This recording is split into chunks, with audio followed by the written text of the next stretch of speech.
first thing that we do in the process of canning is to make sure that we cook everything that gets canned. If you don't cook it, it's going to end up spilling over the jar in the canning process, in your canner or hot water bath pot or whatever you're using to can. That boy is my Waring food processor, and I have the blade attachment.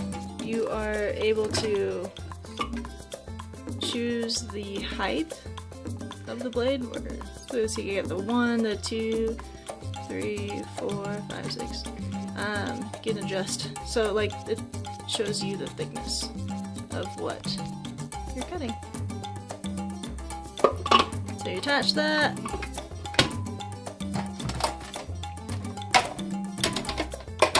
Put the top on. Seal it all up. Remove the lid. Plop your tomatoes in there. Check it out. Yep.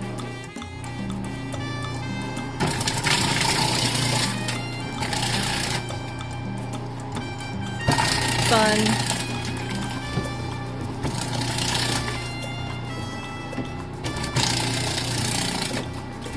And we remove. Oh, she's leaking. Okay. Remove the top. Lid.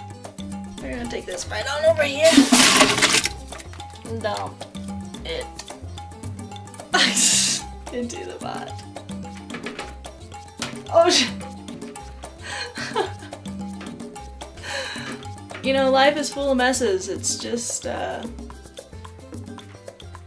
matter of when and where. The type of canning that I like to do is called a hot water bath.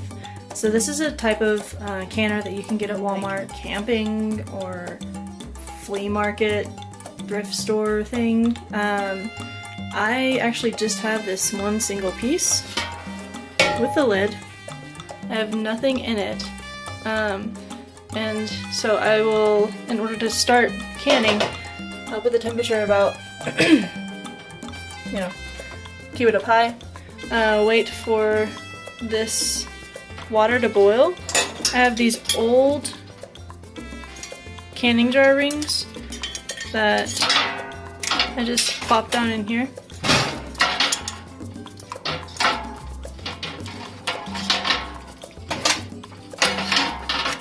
Form a kind of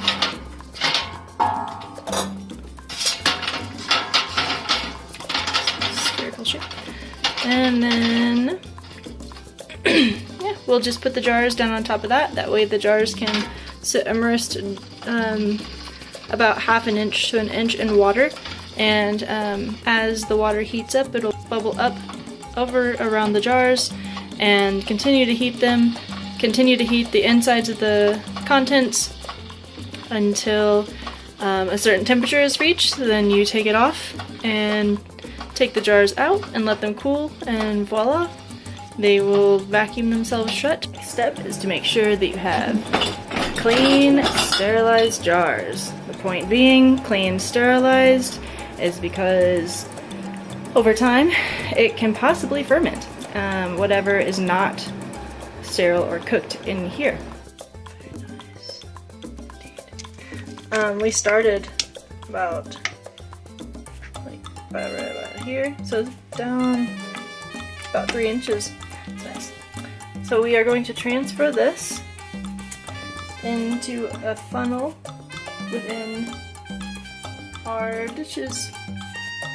Leave about 1 inch of space between your product and the top of the mouth of the jar, the base of the mouth of the jar. It's headroom for whenever it boils in the canner, then it won't boil over, so it'll just forever stay there. Cracks me up every time it starts to get a little hot within this canner. It rocks back and forth on its own. I love it. It's definitely a big pot for a little bitty stove. after you've filled up your jars, take the flat that has not been used. This is brand new. Very important.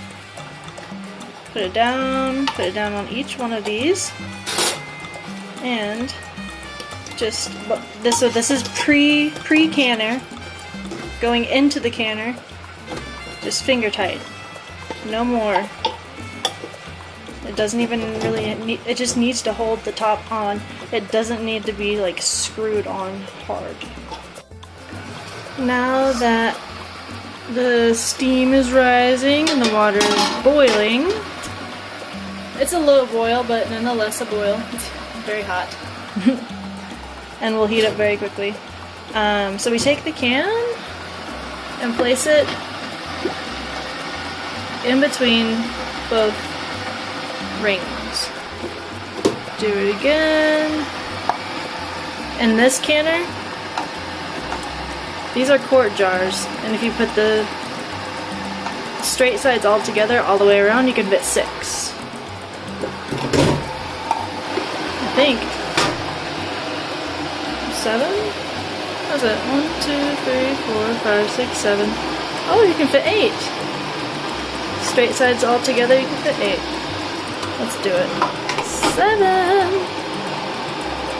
Beautiful. So now we cover,